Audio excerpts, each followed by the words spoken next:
जब रावण तपस्या करता है जाकर के, और उन तीनों भाइयों की तपस्या में, तीन भाई तपस्या कर रहे हैं, और वो तीनों भाई हैं रावण, कुंभकर्ण और विभीषण। तो बिना श्रद्धा बिना धर्म नहीं होई, किसी भी धर्म का पालन बिना श्रद्धा के नहीं हो सकता। और इसका अभिप्राय है कि श्रद्धा लेकर के ही तो रावण को यह श्रद्धा है कि अगर तपस्या की जाए, साधना की जाए, तो इससे भगवान शंकर प्रसन्न होते हैं, ब्रह्मा प्रसन्न होते हैं और व्यक्ति की इच्छाओं को पूर्ण करते हैं। तो शास्त्र के वचनों पर उसकी श्रद्धा है। लेकिन तीनों की वृत्ति क्या है? एक की श्रद्धा सात्विक है, दूसरे की राजसिक है और तीसरे की तामसिक है। तीनों प्रकार की श्रद्धा, और तब उसका सूत्र यही तो है। तीनों की साधना, तीनों की क्रिया देखने में एक जैसी, तीनों ही तपस्या कर रहे हैं और इतनी कठिन तपस्या करते हैं कि केवल हड्डी ही हड्डी दिखाई दे रही। और तब वरदान देने के लिए ब्रह्मा और शंकर आते हैं। पर ये जो तीन तरह के वरदान तीनों के द्वारा मांगे गए, उसमें कौन सी वृत्ति है? रावण के द्वारा जो वरदान मांगा गया वो रजोगुणी, कुंभकर्ण के द्वारा जो वरदान मांगा गया वो तमोगुणी है, और विभीषण के द्वारा जो वरदान मांगा गया वो सात्विक है। का उसका अभिप्राय ये है, यो कुंभकर्ण जो है वो तमोगुणी वरदान नहीं मांगना चाहता था। तमोगुण का एक मुख्य लक्षण है निद्रा। अब आप लोग कथा में हैं तो इस सूत्र को पहले ध्यान में रखिएगा कि आप श्रद्धा लेकर के ही तो आए हुए होंगे, पर तमोगुणी अगर होगी तो नींद आ जाएगी। तो इसका अभिप्राय यह है कि अब जब रावण से पूछते हैं तो रजोगुणी व्यक्ति का जो स्वभाव दिखाई तो देती है बड़ी श्रद्धा, और लिखा हुआ है कि जब ब्रह्मा और शंकर पधारे तो रावण ने दोनों के चरण पकड़ करके स्तुति भी किया। रावण का स्तोत्र पाठ तो प्रसिद्ध है। कन्याने के लोग प्रदोष व्रत के बाद सूतांडों का पाठ करते हैं। तो अब रावण के द्वारा जो क्रिया हो रही है वो तो श्रद्धा के द्वारा ही संचालित है, ऐसा प्रतीत हो रहा है। लेकिन इतना होते हुए भी क्या वस्तुतः उसके अंतःकरण में श्रद्धा का वास्तविक रूप है क्या? और उसका सूत्र वही है कि स्तुति करके, तपस्या करके जब पूछते हैं कि क्या चाहिए, तो रजोगुणी व्यक्ति की जो वृत्ति है, हम अमर हो जाए, हमें कोई परास्त न कर सके, हम सबको हरा सकें, और उसके वाणी से वही वाक्य तो निकलता है, हम काहू के मरे ही न मारे, हम किसी के मारने पर न मरे। मानो इसका अभिप्राय कि हम मारे तो दूसरे मर जाएं, पर हमें कोई मारे तो हम न मरे। यही प्रत्येक रजोगुणी व्यक्ति की कामना है।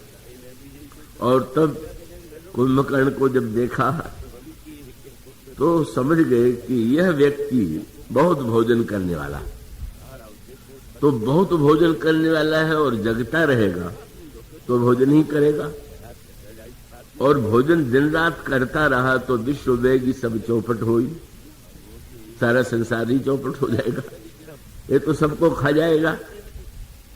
इसको गोस्वामी जी मेरे पत्रिका में कहते हैं अभिमान। अभिमान की भूख बड़ी प्रबल होती है। अभिमानी का वश चले तो सारे संसार का धन खा जाए, सारे संसार का पद खा जाए, संसार की सारी वस्तु खा जाए, फिर भी पेट न भरे। तो ब्रह्मा जी ने सरस्वती को प्रेरणा किया कि देवी जरा इसकी बुद्धि को बदलिए। और तब सरस्वती जी ने जब कुंभकर्ण की वृद्धि को परिवर्तित किया तो उसने यही कहा कि मांगे से नींद मां सटकेगी, मैं 6 महीने सोऊं और 1 दिन जगूं। अब यह वरदान असंतुलन, व्यक्ति के जीवन में तो आप सोते हैं और जगते भी हैं, पर 6 दिन सोना और 1 दिन 6 महीने सोने की बात और 1 दिन जगने की बात। और उसका एक बार किसी ने पूछा कि जागना अच्छा है कि सोना है, तो उन्होंने कहा पहले ये बता दो कि किसके विषय में पूछ रहे हो। अगर कुंभकर्ण के विषय में पूछ रहे हो तो सोना अच्छा, और अन्य लोगों के लिए कह रहे हो तो सोना अच्छा नहीं है। तो अब गोस्वामी जी कहते हैं कि 6 महीने सोता है और 1 दिन के लिए जगता है, और 1 दिन भी वो हाहाकार मच जाता है। जागत होई तिहु पर त्रासा, आतंक फैल जाता है, क्योंकि अब वो 6 महीने का भोजन तो 1 ही दिन में समेट लेने की उसकी वृत्ति है। और जो तमोगुणी व्यक्ति की, अब वो रजोगुणी रावण, तमोगुणी कुंभकर्ण। इसलिए आप कल्पना कीजिए कि संत कितने दयालु होते हैं कि नारद जी ने समझ लिया कि अब 6 महीने सोता है, तब प्रवचन में क्या दूंगा।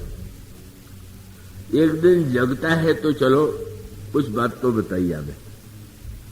और सचमुच वो 1 दिन जब जगा तो नारद जी सामने आ गए, तो थोड़ा संकोच मन में था नारद जी को देख करके। दैत्य भी उस प्रकार की चेष्टा नहीं करते हैं। और तब उन्होंने यही कहा कि भविष्य में जो होने वाला है मैं तुम्हें बताने वाला हूं। और कुंभकर्ण को उन्होंने भविष्य बता दिया था। पर उसकी स्थिति क्या है जो तमोगुणी व्यक्ति की होती है कि जब रावण की आधी सेना मारी गई तो उसने कुंभकर्ण को जगा दिया। कैसा बड़ा व्यंग है। कुंभकर्ण, रावण का स्वभाव तो जगाने का, सुलाने का। मोह की तुलना की गई, मोह निशा सब सोनिहारा। देखिए सपन अनेक प्रकार, पर सुलाने वाले ने जगा दिया। और ब्रह्मा का स्वभाव जगाने का है, पर उन्होंने सुला दिया। उसका अर्थ है जब विवेक आता है तो अहंकार सोता है, और जब मोह सामने होता है तो अहंकार जग जाता है। ये इसका अर्थ है। और तब जब वो नारद पूरी घटना सुन करके रावण को उपदेश देने लगा, तो रावण आश्चर्य से सोचने लगा ये तो सोते ही रहता है, 1 दिन जगता है तो खाता रहता है, ये उतनी ऊंची जो कथा सुना रहा है कहां से करा है। और तो उसने कहा कि ये जो मैं सुना रहा हूं मेरी अपनी बात नहीं, किसने सुनाया? बोले नारद मुनि मोहि ज्ञान जो कहा। बहुत पहले कभी नारद जी ने मुझे ऐसा ज्ञान प्रदान किया था। पूछ सकता है कि अब इतना बड़ा ज्ञान तुम्हें था तो पहले बता देते। लेकिन हर तमोगुणी का जो स्वभाव है वही कुंभकर्ण का उत्तर है। क्या? नारद मुनि में ज्ञान जो कहा, कहते हूं तो ही समय निर्वाह। खाने सोने से समय मिले तब तो सत्संग की बात सुनाई जाए।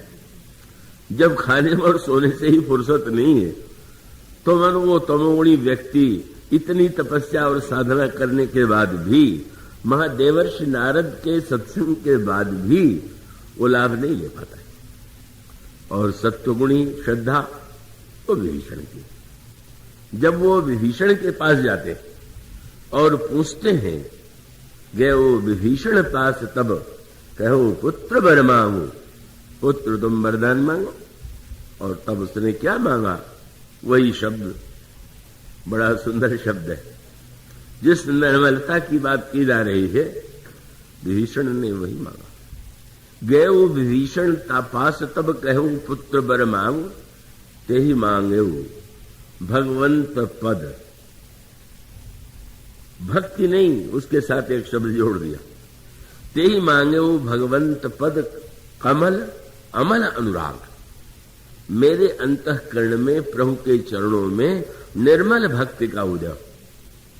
उसका अभिप्राय कि जिस भक्ति में केवल कामना ही कामना है, वो भक्ति तो है पर उसे निर्मल भक्ति तो नहीं कह सकते। इसलिए का ये जो याचना है ये सात्विक श्रद्धा का परिचायक है। और उसका अभिप्राय यह है कि पहले तो सात्विक श्रद्धा का अंतःकरण में उदय होना चाहिए।